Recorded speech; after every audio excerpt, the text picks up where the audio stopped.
बिस्मिल्लाहिर्रहमानिर्रहीम। अस्सलाम वालेकुम फ्रेंड्स। आज हमारा माइक्रोबायोलॉजी का लेक्चर नंबर 2 है, स्ट्रक्चर ऑफ बैक्टीरिया। हमने फर्स्ट लेक्चर में पढ़ा कि माइक्रोब्स क्या होते हैं, जिनमें बैक्टीरिया, फंजाई, प्रोटोजोआ, हेलमेंट्स और वायरसेस हैं। सो अब हमें पढ़ना है बैक्टीरिया। बैक्टीरिया एक माइक्रोब है जो कि ह्यूमंस में इन्फेक्शियस डिजीजेस कॉज करता है। तो बैक्टीरिया जो है वो किस किस तरह का होता है। स्ट्रक्चर ऑफ बैक्टीरिया, स्ट्रक्चर के लिहाज से बैक्टीरिया 3 तरह के होते हैं। कोकाई जो कि राउंड शेप में होते हैं, और अगर सिंगल कोकाई होगा दैट इज कोकाई, अगर डबल होगा तो डिप्लोकोकस, अगर ये एक चेन में होगा तो इट विल बी स्ट्रेप्टोकोकस, और अगर ये एक ग्रेप लाइक क्लस्टर में होंगे तो दैट विल बी कॉल्ड स्टेफलोकोकस, कि एक ग्रेप लाइक क्लस्टर में जब होंगे। दूसरी टाइप है बेसिलाई जो कि एक ये shape rod like shape bacillus, और स्पाइरोकेट्स जो कि स्पाइरल फॉर्म में होंगे, स्प्रिंग फॉर्म में होंगे। ठीक है, ये 3 शेप्स हैं। अब हम बात करेंगे स्ट्रक्चर की, स्ट्रक्चर ऑफ बैक्टीरिया। अब ये मैंने पहले से लिख दिया है लेकिन मैं एक एक चीज आपको एक्सप्लेन कर दूंगी। सबसे पहले है कैप्सूल। जितने भी बैक्टीरिया, अब ये हम बात कर रहे हैं प्रोकैरियोटिक सेल की। प्रोकैरियोटिक हमें पता है कि बैक्टीरिया का सेल है, तो उसमें हम पढ़ रहे हैं कि बैक्टीरिया जो है वो उसका एक कैप्सूल होता है। अब यहाँ पर कैप्सूल, ये जो ब्लैक कलर में है, जो आउटर लेयर है मोस्ट, ये है कैप्सूल। ठीक है, अब जरूरी नहीं है कि सारे ही बैक्टीरिया के सेल्स में कैप्सूल हो, कुछ में होता है कुछ में नहीं भी होता। तो ये होता क्या है, ये एक प्रोटेक्टिव लेयर होती है बैक्टीरिया के गिर्द। इट प्रिवेंट फेगोसाइटोसिस, कि जब दूसरे फेगोसाइट्स आके इसको फेगोसाइटोसिस के अमल में इसको इनगल्फ करते हैं, तो जिन बैक्टीरिया के सेल्स के गिर्द ये कैप्सूल होता है वो बहुत पावरफुल होते हैं। It makes bacteria powerful. ये सबसे पहले इसकी आउटर लेयर जो है वो सेल कैप्सूल होता है। उसके बाद है सेल वॉल। ये रेड कलर की जो आपको नजर आ रही है, दिस इज सेल वॉल। ठीक है, सेल वॉल जो है बैक्टीरिया की, this is made up of peptidoglycan. Peptides क्या है, प्रोटीन से, और ग्लाइकन क्या है, कार्बोहाइड्रेट से, कि ये पेप्टाइडोग्लाइकन से बनी होती है। अब सेल वॉल, यहाँ पर बैक्टीरिया के स्ट्रक्चर में याद रखने वाली 2 बातें हैं। कुछ बैक्टीरिया जो है वो 2 तरह के होते हैं। कुछ बैक्टीरिया में जो है वो सेल वॉल बहुत थिक होती है, और कुछ बैक्टीरिया में सेल वॉल बहुत थिन होती है। वो हम आगे एक शॉर्ट सी वीडियो में ग्राम पॉजिटिव और ग्राम नेगेटिव को एक्सप्लेन कर देंगे। अभी के लिए इतना कि कुछ बैक्टीरिया के जो सेल हैं उनमें वॉल थिक होती है और कुछ में थिन होती है। लेस माइकोबैक्टीरियम ट्यूबरक्लोसिस, सिर्फ जो माइकोबैक्टीरियम है उसके गिर्द सेल वॉल नहीं होती, उसके गिर्द सेल मेम्ब्रेन होती है। और बाकी सब जितने भी ये याद रखने वाली बात है, सिर्फ इस बैक्टीरिया के सेल के अलावा बाकी सब के गिर्द सेल वॉल होती है, किसी में बारीक होती है और किसी में थिक होती है। अगली चीज है सेल मेम्ब्रेन। ये जो ग्रीन कलर की लेयर आपको इनर नजर आ रही है, ये है सेल मेम्ब्रेन। सेल मेम्ब्रेन, अब हम तक पढ़ते आ रहे हैं कि जो है वो सेमी परमिएबल मेम्ब्रेन, मेम्ब्रेन, तो ये वही मेम्ब्रेन है कि जी ये मेम्ब्रेन जो है इसके जरिए सेल के अंदर और सेल के बाहर मुख्तलिफ सब्सटेंसेस की ट्रांसपोर्ट होती है।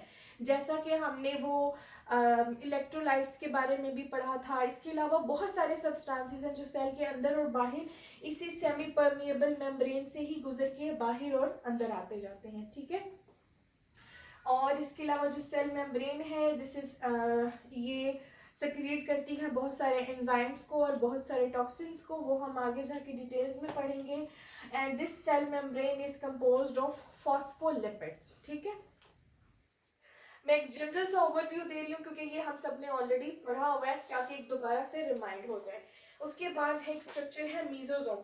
मीजोजोम क्या होता है कि ये वो जगह होती है जहाँ से सेल मेम्ब्रेन ये अंदर की तरफ इनवेजिनेट हुई होती है, ऐसे अंदर की तरफ। इस जगह को हम कहते हैं मीजोजोम। ठीक है, उसके बाद है ये सेल वॉल के बाहर की, हम दो चीजों को डिस्कस करेंगे। वो क्या है? ये पिलाए, ये जो हम ये सारे ये पिलाए हैं, ये हेयर लाइक स्ट्रक्चर होता है, फिलामेंट्स होते हैं जो कि पाइलन के साथ बने होते हैं, इसीलिए इनको पिलाए कहा जाता है। It helps in attachment of specific receptor to human, मतलब कह लें कि यही पिलाए ही है जिसके जरिए बैक्टीरिया का जो सेल है वो दूसरे किसी रिसेप्टर, ह्यूमन में किसी रिसेप्टर के साथ जाके चिपकता है। ये अपनी मूवमेंट जो है वो अटैचमेंट उसके जरिए करता है। फिर है फ्लेजेला, ये हम मैट्रिक्स से पढ़ते आ रहे हैं कि moves towards nutrients and other attachments, जो है ये फ्लेजेला इसके जरिए ही मूव करता है। ठीक है, उसके बाद है चंद चीजें। साइटोप्लाज्म, अब साइटोप्लाज्म कह लें कि प्लाज्मा लाइक स्ट्रक्चर है जो कि सेल मेम्ब्रेन के अंदर, ये सारा जो है ये साइटोप्लाज्म कहलाता है। ये इसकी केमिकल कंपोजिशन जो है ये प्लाज्मा की तरह होती है, और इसका काम क्या होता है, ये साइटोप्लाज्म है इसके अंदर सारा, और इसके अंदर जितने भी ऑर्गेनेलिज हैं वो फ्लोट कर रहे होते हैं। अब हमने जब यूकेरियोट्स और प्रोकैरियोट्स को पढ़ा था तब हमने ये पढ़ा था कि जो प्रोकैरियोट्स होते हैं उसमें सब ऑर्गेनेलिज नहीं होते। अब इसी तरह जब हम बैक्टीरिया का सेल पढ़ रहे हैं तो हमें ये बात पता है कि जो है वो कुछ बैक्टीरिया ऐसे हैं जिसमें कुछ ऑर्गेनेलिज होंगे और दूसरे बैक्टीरिया में हो सकता है कि वो सारे ऑर्गेनेलिज ना हो, बट हम यहाँ पर स्टडी सबको करेंगे। ठीक है, तो साइटोप्लाज्म हो गया, ये सेल मेम्ब्रेन के अंदर वाला सारा जो स्ट्रक्चर है इसको साइटोप्लाज्म कहते हैं, जिसके अंदर जो हमारे ऑर्गेनेलिज हैं जो कि ये प्लाज्मिड और राइबोसोम और न्यूक्लियोइड ये सब फ्लोट करते हैं। उसके बाद है न्यूक्लियोइड। अब हमें पता है कि जो बैक्टीरिया का सेल है इसमें प्रॉपर न्यूक्लियस नहीं है लेकिन न्यूक्लियोइड है।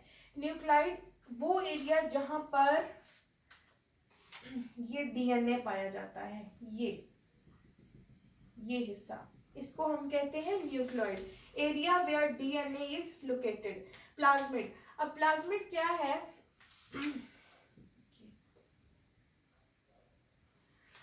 सेल में जो बैक्टीरिया का सेल है इसमें प्लाज्मिड जो है वो क्या होता है, ये एक्स्ट्रा क्रोमोसोमल स्ट्रक्चर है हैविंग एबिलिटी टू रेप्लिकेट, जिसका काम जब अगर किसी वजह से वो फंक्शन नहीं कर पाता तो ये डीएनए की तरह काम करता है। उसके बाद है राइबोसोम।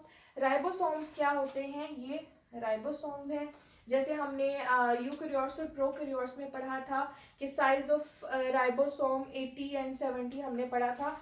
तो राइबोसोम वो जगह है जहां पर प्रोटीन का सिंथेसिस होता है। ये है बैक्टीरिया के स्ट्रक्चर का एक ओवरव्यू। आई होप आपको समझ में आ गया होगा।